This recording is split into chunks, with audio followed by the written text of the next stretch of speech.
बाद में इसका और एक डिटेल एक बात बता दीजिए कि अगर ये एस्टैब्लिश हो जाता है कि रिया चक्रवर्ती ने फोर्ज डॉक्यूमेंट बनवाया या दबाव डाल करके बनवाया, कुछ लोगों के कहने पर बना, ये बात अगर सीबीआई एस्टैब्लिश करने में कामयाब हो जाती है तो क्या उनके तरफ से खड़े होने वाले अभिनव चंद्रचूड़ पर भी कोई कार्रवाई होगी?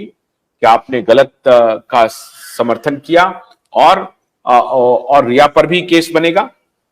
नहीं, अभिनव चंद्रचूड़ पे कार्रवाई के लिए तो हमने बोला है ना सीबीआई को, उस पर दो रीजन से हो सकती है। क्योंकि जब सीबीआई कह रही कि ये प्रोक्योर्ड है, ईमेल झूठा है, तब भी अभिनव चंद्रचूड़ उसी ग्राउंड पे आर्ग्यू करके ऑर्डर ले रहे हैं। तो ये जो है, ये हमारे हिसाब से ये मिसकंडक्ट भी है और ऑफेंस अंडर आईपीसी 191, 192, 193, 199, 200 और उसको अबेटमेंट 109, 120B एंड 34, इसमें वो अभिनव चंद्रचूड़ भी जाएंगे और वो उसमें रिया चक्रवर्ती भी जाएंगी। तो ये पहले सीबीआई की तरफ से ये पूरा क्लियर इसमें हो जाए कि हाँ हमने इंक्वायरी कर लिया है, ये हो गया है, तो सीबीआई सेपरेट इनके ऊपर एफआईआर करे या 340 सीआरपीसी का अर्जी लगाए। एफआईआर कर सकते हैं क्योंकि वो कोर्ट में दाखिल करने से पहले झूठा डॉक्यूमेंट बनाया गया, तो कोर्ट के परमिशन की जरूरत नहीं है। कंटेम्प्ट लगा सकते हैं कोर्ट में under section 2C, read with tail of the contempt of court act 1971। ठीक है, मैं ये सवाल आपसे क्यों पूछ रहा हूं, आखिरी सवाल मैं पूछ रहा हूं, मैंने ये सवाल आपसे क्यों पूछा, जैसे कि हेमंत सोरेन और कपिल सिब्बल दोनों मिलकर के स्टेज सेट किया कि हाई कोर्ट में सुनवाई के बजाय सुप्रीम कोर्ट में कर लेते हैं और सुप्रीम कोर्ट से हम रिलीफ ले लेंगे और उसके लिए पूरा प्रपंच रचा गया, वैसा ही मुझे प्रपंच की बूंद मुंबई हाई कोर्ट में भी लग रही है। दो जो जब वेकेशन बेंच नहीं था तो वो दोनों बेंच ने उनको रिजेक्ट किया, कहा कि नहीं मैं इस पर कुछ अभी नहीं सुनूंगा। और जब इन्होंने फिर दिमाग लगाया कि नहीं महोदय इनको जाना ही पड़ेगा, 27 तारीख को जाना बड़ी अर्जेंट है और इनके नहीं जाने से दुबई में कोहराम मच जाएगा, देश में भूचाल आ जाएगा, और इस अर्जेंसी से अभिनव चंद्रचूड़ जी उनको दलील दे रहे थे, फिर भी कोर्ट ने कहा कि भाई अगर आपको इतनी जल्दी है, छुट्टी हो जाएगी, आप आर्गुमेंट कर रहे हैं तो वेकेशन बेंच के पास जाइए। अब मुझे जो बू आ रही है वो ये आ रही है कि कहीं यही सेटिंग गेटिंग तो नहीं हो गया, जो यहां कपिल सिब्बल जी कर रहे थे नाकामयाब हो गए, हम लोग उसमें पड़ गए, हालांकि वहां हम लोगों की बात उतनी नहीं चली और उनको मिल गया परमिशन दुबई जाने का।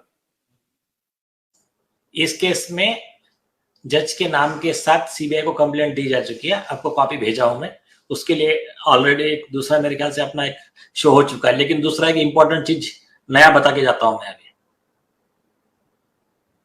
अभी जो बेंच सुनवाई कर रहा है रिया चक्रवर्ती की, वो बेंच है जस्टिस रेवती मोहिते डेरे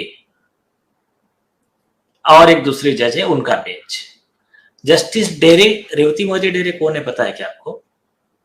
इनके खिलाफ में एक 3000 करोड़ के करप्शन के मामले में चंदा कोचर, आईसीआईसीआई बैंक की जो पूर्व चेयरमैन थी, सीईओ थी, उसको और वीडियोकॉन कंपनी के धूत, इनको रिलीफ देने के लिए बॉम्बे हाई कोर्ट के रिकॉर्ड की फोर्जरी करके झूठा रिकॉर्ड बनाकर जमानत देने के मामले में इनके खिलाफ में ये पहली हाई कोर्ट जज होंगी जिसके खिलाफ अरेस्ट वारंट निकालने के लिए हाई कोर्ट में ही रीट फाइल हुई है, और जिसको चीफ जस्टिस ने कहा कि मैं फुल बेंच का निर्माण करूंगा, उसमें मैटर हियरिंग को रखा है। तो ये वो महान कट्टर ईमानदार हाईकोर्ट जज है रेवती मोहिते डेरे मैडम। अब उनका दूसरा एक एंगल और शॉकिंग है। ये जो है ना, रेवती मोहिते डेरे जज की बहन जो है, किसकी बहन है पता है क्या? शरद पवार गुट की सांसद जो है राज्यसभा की, वंदना चव्हाण या विद्या चव्हाण, उनकी ये सिस्टर है। और शरद पवार गुट का अलायंस है आदित्य ठाकरे उद्धव ठाकरे गुट से। आदित्य ठाकरे है खास दोस्त रिया चक्रवर्ती के। तो नियम से ये लेडी जज डिस्क्वालिफाइड है केस सुनने के लिए, लेकिन अभी मैटर वो सुन रही है। इसमें सीबीआई ने रेक्यूजल का अर्जी देना चाहिए। इस जज के बारे में और इस विषय पे हम डिटेल एक अब आराम से बाद में एक वीडियो बनाएंगे। भोलानाथ का ब्रश कटर एक बैटरी से चलने वाली मशीन है जिसका चार्जिंग समय 3.5 घंटे है। इसे हम 6 से 8 घंटे बिना रुके चला सकते हैं। एक बार चार्ज करने पर ये 16,000 स्क्वायर फीट गेहूं, चावल, बजरा, जोबर के खेत काट सकता है, जबकि इसी कार्य को पेट्रोल ब्रश कटर 1,000 रुपए पेट्रोल का खर्चा करता है।